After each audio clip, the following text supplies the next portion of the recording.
Very good evening students. This is doctor Vipul Kashyap और आज का टॉपिक जो हम डिस्कस करेंगे वो है आइसोलेशन ऑफ बैक्टीरिया। तो आज हम हमारे पास जो मेथड्स बच गए थे हमारे उनको डिस्कस करेंगे। लास्ट हमने प्रेजेंटेशन में पढ़ा था आइसोलेशन ऑफ बैक्टीरिया के लिए स्ट्रिक प्लेट मेथड, पोर प्लेट मेथड। तो ये दो मेथड हमने पढ़े थे और जो आज हमारे पास मेथड्स डिस्कस करेंगे वो है spread plate method, roll tube method, heating culture at 70 degree Celsius and cultivation on differential media. तो चलिए शुरू करते हैं। तो आज का टॉपिक है बच्चों जो वो पढ़ेंगे, टाइटल है उसका स्प्रेड प्लेट मेथड। तो ये स्प्रेड प्लेट मेथड है क्या? तो बच्चों इस मेथड को डिस्कस करने से पहले जो एक्सट्रीम राइट में आपके जो डायग्राम है थोड़ा सा मैं ये दिखा देता हूँ ये है क्या। जो आपका पहला है ये एक ट्यूब है डाइल्यूशन फैक्टर की, ठीक है, मतलब टेस्ट ट्यूब है आपके पास, इसमें माइक्रोबियल कल्चर है और ये आपके पास पेट्री प्लेट है, ठीक है। और ये पेट्री प्लेट में आपके पास मैं इसको दिखाता हूँ, ये जो है ये स्प्रेडर है। स्प्रेडर ग्लास रोड है एक, बेसिकली ग्लास से बना होता है, स्प्रेड करने के लिए काम आता है कल्चर को, ठीक है। और ये उसके बाद इनक्यूबेटेड कॉलोनीज हैं जो आपका रिजल्ट आएगा आफ्टर 24 आवर्स, ठीक है। तो अब समझाता हूँ मैं ये स्प्रेड प्लेट मेथड है क्या। In this method bacterial suspension is uniformly distributed on solid agar by glass spreader।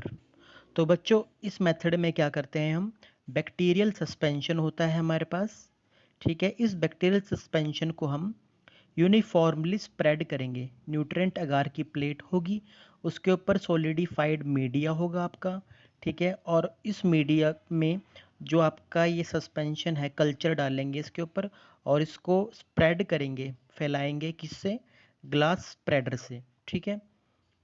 तो इसमें बेसिकली ये रहता है और इसकी स्टेप्स क्या है, इसको प्रिपेयर कैसे करते हैं। Number 1, prepare a dilution as previously prepared in pour plate method. तो बच्चों आपको मैंने लास्ट टाइम बताया था पोर प्लेट मेथड में करते क्या है, डाइल्यूशन कैसे बनाते हैं। मैंने आपको बताया था कि आपके पास सबसे पहले एक स्टॉक सॉल्यूशन होता है, ठीक है। स्टॉक सॉल्यूशन क्या सॉल्यूशन होता है, जिसमें आपका सैंपल होता है मिला हुआ, ठीक है। तो इस स्टॉक सॉल्यूशन से आपने क्या किया, आपने 1 ml सैंपल लिया, 1 ml सैंपल लिया और डिफरेंट डिफरेंट ट्यूब्स बना लिया आपने, ठीक है। 1 2 3 4 ऐसे ऐसे करके एन टाइम जितनी आपकी इच्छा है, आप जितना इसको डाइल्यूट करना चाहते हैं, तो वो आपने 1 ml इनमें सब में डाल दिया ट्यूब्स में, जिनमें क्या था पहले से ही 9 ml सेलाइन NaCl था। तो आपने पहले 1 ml इस ट्यूब में डाला, उसके बाद यहाँ से 1 ml उठा के इस ट्यूब में डाला, यहाँ से दोबारा उठा के 1 ml इस ट्यूब में डाला, उसके बाद दोबारा 1 ml उठा के इस ट्यूब में डाला, फिर दोबारा इस ट्यूब में। तो हमारा मेन मकसद क्या था, सीरियली डाइल्यूट करने का, कि जो पॉपुलेशन आपकी बैक्टीरियल पॉपुलेशन वो धीरे धीरे धीरे कम होती जाए, ठीक है। मतलब कि वो बहुत ज़्यादा डाइल्यूट हो जाए सीरियली, ठीक है। तो सीरियली डाइल्यूट की कर रहे हैं ताकि उसकी कॉलोनी इतनी कम हो जाए कि वो इंडिविजुअली शो हो जाए हमारे को कल्चर मीडिया पर, ठीक है, ताकि हम उस कॉलोनी को आराम से पिक कर लें। तो इस मेथड को बोलते हैं सीरियली डाइल्यूशन मेथड, जो मैंने आपको बताया था। ठीक है। अब आपने जब ये क्या किया, मान लीजिए आपने स्टॉक सॉल्यूशन से आपने 1 ml कल्चर निकाला, उसको ट्यूब में डाल दिया, ठीक है, और डिफरेंट डिफरेंट सीरियली डाइल्यूट कर दिया उसको। अब आपने क्या करना है बच्चों, take 100 microlitre of sample with help of sterile micropipette from desired dilution, ठीक है। अब आपने बच्चों क्या करना है, 100 माइक्रोलीटर सैंपल लेना है। 100 माइक्रोलीटर सैंपल लेने के बाद आप क्या करेंगे, 100 माइक्रोलीटर सैंपल लेना है और कहाँ से लेंगे वो सैंपल, डाइल्यूशन ट्यूब से, ठीक है, जो आपको बताया था मैंने 10⁻⁻1 10⁻⁻2 -3 -4। ये आप पे डिपेंड है कि आप कौन सी वाले लेने चाहते हैं, ठीक है, वो आपके डाइल्यूशन पे डिपेंड है। ऑब्वियस सी बात है कि मान लीजिए ये 10⁻⁻1 की ट्यूब है, 2, 3, 4, 5, 6, ये 10⁻⁻6 की है लास्ट वाली। तो ऑब्वियस सी बात है कि आप या तो 10⁻⁻5 की लेंगे या 6 की लेंगे, वो आप पे डिपेंड है, ठीक है, सैंपल पे डिपेंड है कि कितनी सबसे कम डाइल्यूशन पे जाके वहाँ से उठाना है आपने इनोकुलम, ठीक है, ताकि इंडिविजुअल कॉलोनी देख सकें आप। तो ये आप पे डिपेंड है, आप किस पे उठाना चाहते हैं। तो वहाँ से उठा के उस ट्यूब से आप 100 माइक्रोलीटर सैंपल उठाएंगे, ठीक है। फ्रॉम किस से उठाएंगे? माइक्रोपिपेट। माइक्रोपिपेट्स होती हैं बेसिकली छोटा सा इंस्ट्रूमेंट होता है, उनके ऊपर टिप्स लगी होती हैं छोटी, ठीक है, वो टिप्स इंसर्ट करते हैं ट्यूब के अंदर, ठीक है, और उसको स्ट्राइल तरीके से सैंपल उठा लेते हैं वहाँ से, ठीक है। अब क्या करना है बच्चों, थर्ड स्टेप में sterilise the spreader on burner and allow it to cool. अब बच्चों ये आपके सामने बर्नर है, ये वो है स्प्रेडर है, ठीक है। अब इसको भी तो स्टरलाइज करना पड़ेगा आपको, ठीक है। इसको स्टरलाइज किससे करेंगे? इथेनॉल होगा, उसके ऊपर इसको थोड़ा सा इथेनॉल लगाएंगे और आपका बर्नर है जो उसके पास को लाएंगे और उसको हीट करेंगे और थोड़ी देर के लिए उसको रख के रखेंगे ताकि वो ठंडा हो जाए। उसके बाद फोर्थ स्टेप में then add 100 microlitre sample on dried agar plates and spread the medium it on uniform using glass spreader. अब आपने 100 माइक्रोलीटर सैंपल लिया, उसको आपने किस पर डाला? ड्राइड अगार प्लेट्स, जो अगार प्लेट थी इसके ऊपर डाला, ठीक है, अपने सैंपल को 100 माइक्रोलीटर को। और ये ग्लास रोड जो स्प्रेडर है इसको, इससे उसको हल्के हल्के स्प्रेड करेंगे कल्चर को पूरे में इवनली, ठीक है, इवनली उसको स्प्रेड करेंगे ऐसे ऐसे अपने कल्चर को। उसके बाद incubate the petri plates for 24 hours and you will get colonies present in desired dilution tube। और उसको 24 आवर्स की इंक्यूबेशन दे देंगे, टेम्परेचर प्रोवाइड कर देंगे 24 आवर्स के लिए, और टेम्परेचर वो आप पे डिपेंड है कि आप 37 देना चाहते हैं या फिर 35, ठीक है, वो बैक्टीरिया पे डिपेंड है कि क्या आइसोलेट करना चाह रहे हैं आप।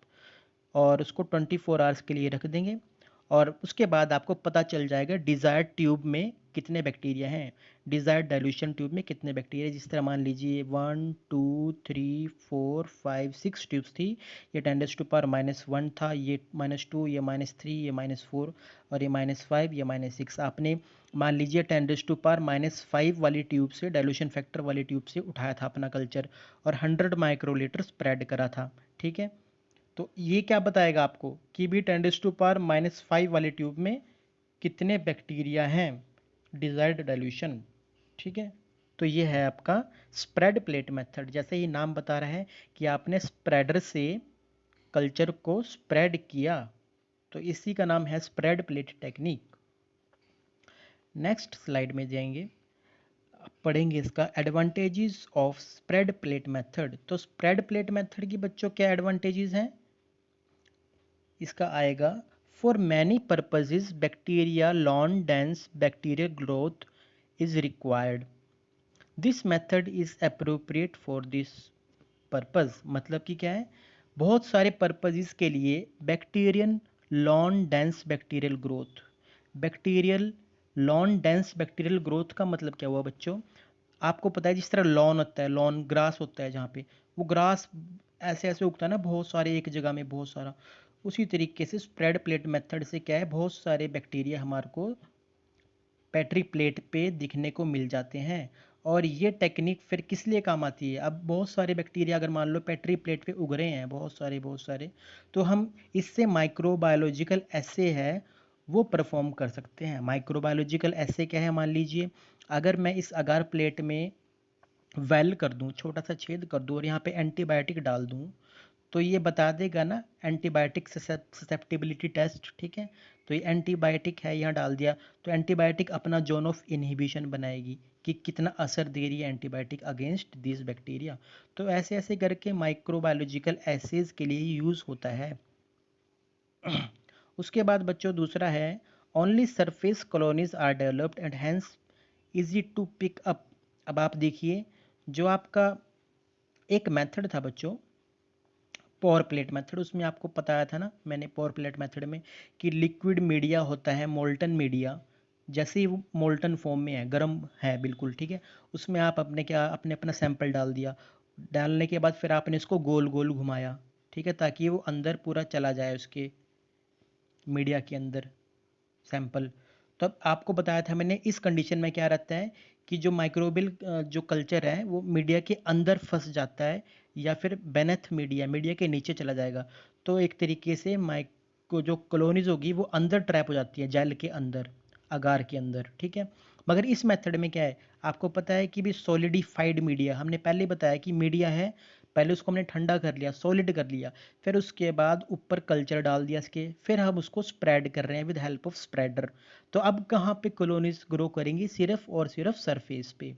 अब सिर्फ कॉलोनी सरफेस पे ग्रो करेंगी, तो उसको उठा सकते हैं हम आराम से विद हेल्प ऑफ लूप, ठीक है, उसको लूप से हम उठा सकते हैं, तो आसान से उठा सकते हैं। तो ये इसका फ़ायदा रहता है इस मेथड का। Only surface colonies are developed and hence easy to pick them up. और थर्ड है, it is possible to enumerate number of microorganism in a given suspension by this method. और इस मेथड से हम, हमारे पास कोई भी सस्पेंशन है उसमें कितने बैक्टीरिया हैं वो हम आराम से पता लगा सकते हैं। तो ये एडवांटेजेस हैं आपके स्प्रेड प्लेट मेथड के। उसके बाद बच्चों आता है एक और मेथड, उसका नाम है रोल ट्यूब मेथड, ठीक है, रोल ट्यूब मेथड। तो सबसे पहले बताना चाहूँगा बच्चों कि ये रोल ट्यूब मेथड है, इसके बारे में पढ़ते हैं। This method is also known as RE Hungate roll tube method for isolation of anaerobic bacteria. तो बच्चों सबसे पहले जो रोल ट्यूब मेथड है वो किसको करते हैं आइसोलेट, एनारोबिक बैक्टीरिया को आइसोलेट करने के लिए यूज़ करा जाता है। अगर मुझे अपने लैब में एनारोबिक बैक्टीरिया को ग्रो करना है तो उसके लिए एक टेक्निक है RE Hungate roll tube method. और RE Hungate कौन थे, ये साइंटिस्ट थे, इनके नाम पे रखा गया है। Roll tubes are prepared by adding dilution of microorganism to small volume of molten nutrient agar which contains various reducing agent। ठीक है बच्चों, अब इसमें देखिए बच्चों, अब आप अपनी स्क्रीन पे देखिए, यहाँ पे एक्सट्रीम राइट में ये आपको टेस्ट ट्यूब दिख रही होगी, ठीक है बच्चों। तो specially design test tube use करते हैं इसमें, ठीक है, रोल ट्यूब में। कैसे, इसके ऊपर क्या है, देखो ये कॉर्क लगा है, मतलब बिल्कुल सील है, ठीक है।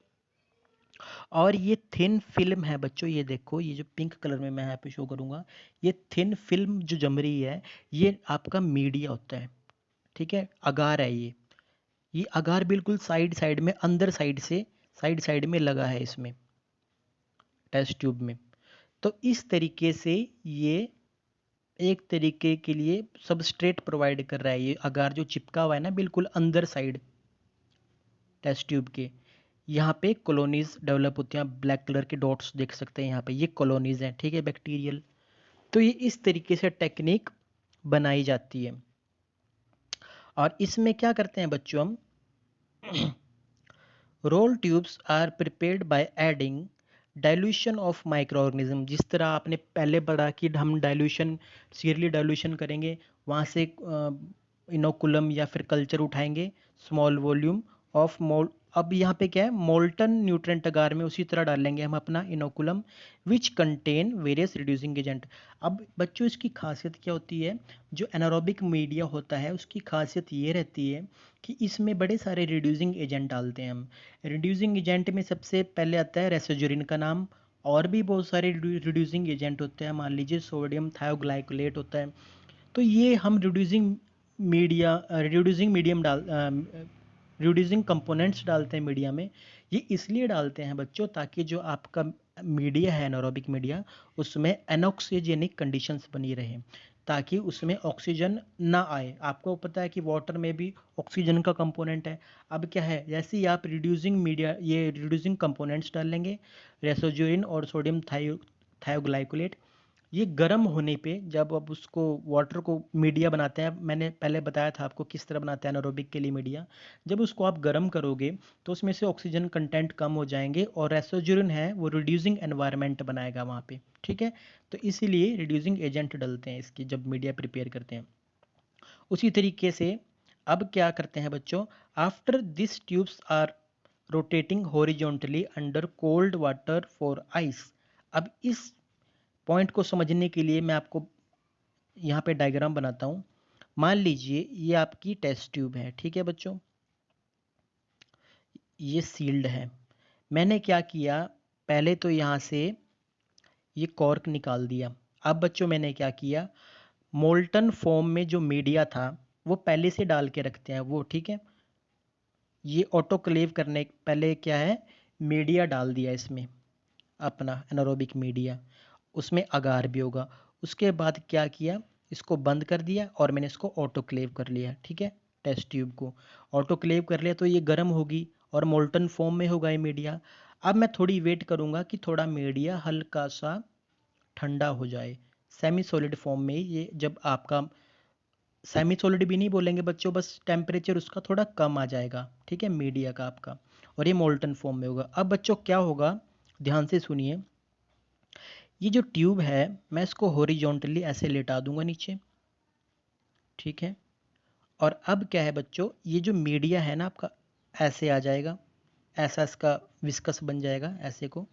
अब मैं नीचे इसके यहाँ पे आइस रखूँगा, ठीक है।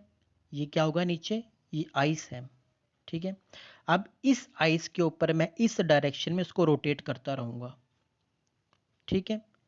इस डायरेक्शन में मान लीजिए ये टेस्ट ट्यूब है ऐसे लेटी हुई और ये मोल्टन मीडिया है आपका पड़ा हुआ, ठीक है। अब आपके नीचे बेस में क्या है, आइस है, ठीक है, आइस है। और मैं इस डायरेक्शन में उसको रोटेट करूँगा, इस डायरेक्शन में टेस्ट ट्यूब को गोल गोल, ठीक है। और इसको रोटेट करता रहूँगा गोल गोल, ऐसे करके मान लीजिए रोटेशन ऐसे ऐसे चलती रहेगी टेस्ट ट्यूब की। तो मैं इस तरीके से रोटेट करता रहूँगा इसको ठंडी आइस सरफेस पे, कि ये जो मीडिया है यहाँ पे देखिए, ये इसके सरफेस पे चिपक जाएगा टेस्ट ट्यूब के ऐसे ऐसे, ठीक है, ड्यू टू सेंट्रीफ्यूगेशन फोर्स। आप मान लीजिए कोई भी ग्लास है, ग्लास की ट्यूब है, उसको नीचे लंबा करके लेटा दीजिए और अपनी उंगली से उसको सरफेस पे, किसके, आइस के सरफेस पे रखकर उसको उंगली से गोल गोल घुमाएंगे। अगर आप सरफेस पे रखकर मान लीजिए इस डायरेक्शन में गोल गोल घुमा रहे हैं, बार बार गोल गोल घुमाएंगे, तो ड्यू टू सेंट्रीफ्यूगल फोर्स ये जो आपका मीडिया है ये बिल्कुल लाइनिंग में आ जाएगा, मीडिया चिपक जाएगा आपका टेस्ट ट्यूब, ठीक है। तो इस तरीके से इसकी मीडिया को चिपकाया जाता है ड्यू टू सेंट्रीफ्यूगल फोर्स। तो अब आप समझ गए होंगे कि ये पूरा मीडिया चिपक चुका है टेस्ट ट्यूब के अंदर, बाहर वाली साइड में, ये टेस्ट ट्यूब के अंदर ही रहेगा, ठीक है। अब आप बच्चों क्या करेंगे, the medium solidifies and form thin film around around inside wall of tube. अब देखिए द मीडियम अब सॉलिडिफाई हो जाएगा मीडियम, जैसे ही आपने गरम गरम मीडिया सॉलिड सरफेस पे आइस के वो उसको घुमाना शुरू किया, थोड़ी देर बाद क्या होगा, वो ठंडा भी तो होना शुरू हो जाएगा ना मीडिया आइस की वजह से, और चिपक के ये बिल्कुल साइड में चिपक जाएगा अंदर वाली साइड में ट्यूब के। After rolling the tubes are incubated at desired temperature. उसके बाद क्या करेंगे बच्चों, आप इसको अपने टेम्परेचर पर रख देंगे 24 आवर के लिए या फिर 48 आवर के लिए, अलग अलग टेम्परेचर पे। और एक और बात बच्चों, जब भी आप इस ट्यूब में इनोकुलम डालेंगे, अपना कल्चर डालेंगे, आपको पता है कि ऊपर से बंद है बिल्कुल, जब भी आप इसकी लिड खोलेंगे ये, ठीक है, ये कॉर्क इस लिड को खोलेंगे, उसी वक्त हमारे पास कैनुला होगा। कैनुला बोलते हैं स्मॉल वायर, ठीक है। वो स्मॉल वायर क्या करेगी, उससे हम क्या क्रॉस करेंगे, गैसेस, कौन कौन सी, CO2 और नाइट्रोजन। इन दोनों गैसेस को हम कंटिन्यूस कैनुला की हेल्प से डालते रहेंगे। ये एक ट्यूब है यहाँ तक होगी और उससे क्या पास होती रहेगी, ऑक्सीजन या नाइट्रोजन। क्यों, ताकि जब हम इसकी लिड खोलें ये वाली, तो उसमें एनारोबिक कंडीशन बनी रहे, ऑक्सीजन ना जाए और ऑक्सीजन की जगह क्या है, with help of cannula circulate करें, कौन कौन सी गैसेस, CO2 और नाइट्रोजन सर्कुलेट करती रहें। जैसे ही हमारा काम खत्म हो गया, जैसे ही हमने कॉलोनीज पिक कर ली या फिर इनोकुलम डाला अपना डाइल्यूशन फैक्टर के थ्रू, तो एकदम से ये हम लिड बंद कर देंगे। जितने भी टाइम के लिए हम लिड खोलेंगे, हम यहाँ पे अपना कैनुला डालेंगे इसके अंदर, यहाँ पे इसके अंदर कैनुला डाल के रखेंगे जिससे अंदर गैसेस जाती रहें इसके। और जैसे ही हमारा काम ख़त्म हो गया, आप ये कॉर्क लगा दीजिए और ये कैनुला यहाँ से निकाल लेंगे। तो ठीक है, इससे क्या होता है, एटमॉस्फेरिक जो कंडीशंस है एनारोबिक वो बनी रहेंगी आपकी टेस्ट ट्यूब के अंदर। चलिए अब एडवांटेजेस देखिए बच्चों रोल ट्यूब मेथड की। Many bacteria many bacteria killed even bye little exposure of air. ठीक है, आपको पता है कि भाई एनारोबिक बैक्टीरिया है, अगर उसको जरा सी ऑक्सीजन मिली तो वो मर जाएगा। But in this technique anaerobic atmosphere is maintained by using various gases like CO2 and N2। आपको पता है कि हमने कैनुला से कौन कौन सी गैसेस यूज़ करी थी, CO2 और N2। ठीक है, इसके कारण क्या है, एनारोबिक कंडीशन बनी रहती है और आपका एनारोबिक बैक्टीरिया नहीं मरेगा। ठीक है, this method is widely used for isolation of anaerobes. और ये स्पेशल टेक्निक किसके लिए होती है, फॉर कल्टीवेशन और आइसोलेशन ऑफ एनारोब्स। अब देखिए दो अलग अलग और नए मेथड्स हैं आपके, उसमें है आपका कि एक मेथड यहाँ पे है, sorry, heating culture at 70 degree Celsius, और दूसरा मेथड है कल्टीवेशन ऑन डिफरेंशियल मीडिया। तो सबसे पहले पढ़ते हैं heating culture at 70 degree Celsius. तो बच्चों इसमें क्या करेंगे, आप अपने कल्चर को 70 डिग्री सेल्सियस पर हीट करें। ठीक है, the non spore forming bacteria will be killed. जो बैक्टीरिया स्पोर्स नहीं बना रहे वो बैक्टीरिया तो मर जाएंगे, किस पे, 70 डिग्री सेल्सियस पे। आपको पता है ना, स्पोर्स जो बनते हैं ये ऐसे कंपाउंड्स हैं बैक्टीरिया में बनते हैं जो एक्सट्रीम कंडीशन में बनते हैं, जो सर्वाइवल के लिए, ठीक है, बैक्टीरिया अपनी सर्वाइवल के लिए बनाता है। ठीक है, अपना ही एक पार्ट है। स्पोर क्या हुआ, मान लीजिए बैक्टीरिया है, इसके अंदर छोटा सा स्पोर होता है। ठीक है, ये बेसिकली बैक्टीरिया ही है। ये मैं एक तरीके से बोल सकता हूँ कि जिस तरह पेड़ का एक छोटा सा बीज होता है ना, जो एक दूसरे दोबारा पेड़ में उग जाता है, उसी तरीके से बैक्टीरिया में भी छोटा सा बीज मान लीजिए आप इसको, स्पोर। ठीक है, जो एक पूरी बैक्टीरिया में बन सकता है। तो बैक्टीरिया क्या है, अपने सर्वाइव के लिए वर्स्ट कंडीशन में या हार्श कंडीशन में, जिस तरह 70 डिग्री सेल्सियस यहाँ पे हम दे रहे हैं, वो खुद को मेंटेन करके रखता है, वो बचा के रखता है। अब जिन बैक्टीरिया के पास स्पोर नहीं है वो 70 डिग्री सेल्सियस पे मर जाएंगे, और जिन बैक्टीरिया के पास स्पोर हैं वो 70 डिग्री सेल्सियस के ऊपर वाले टेम्परेचर पे भी सर्वाइव कर जाएंगे। तो इससे क्या हो गया, इस मेथड से क्या है कि आइसोलेशन हम किसकी कर पाते हैं, वो बैक्टीरिया की जो 70 डिग्री सेल्सियस के ऊपर सर्वाइव कर जाएंगे।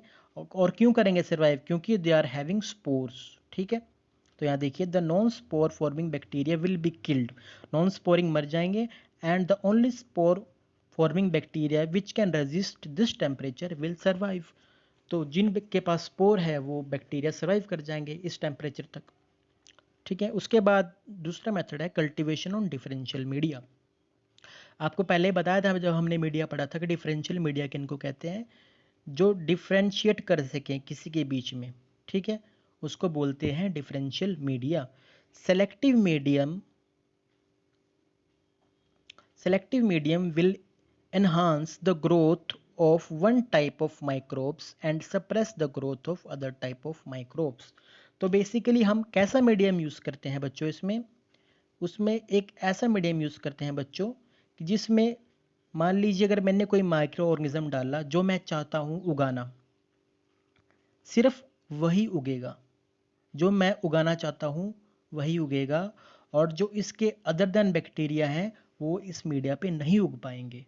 ठीक है, तो क्या हुआ, एक तो इसमें सेलेक्टिव मीडियम हुआ, और क्या हुआ दूसरा, दूसरा बैक्टीरिया जिसको मैं नहीं चाह रहा था उगना वो मर जाएगा।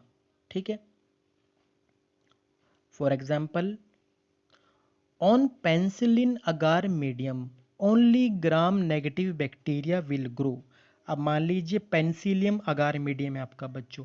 ठीक है, इस पे क्या है, सिर्फ ग्राम नेगेटिव बैक्टीरिया ही ग्रो करेंगे, ग्राम नेगेटिव ही ग्रो करेंगे।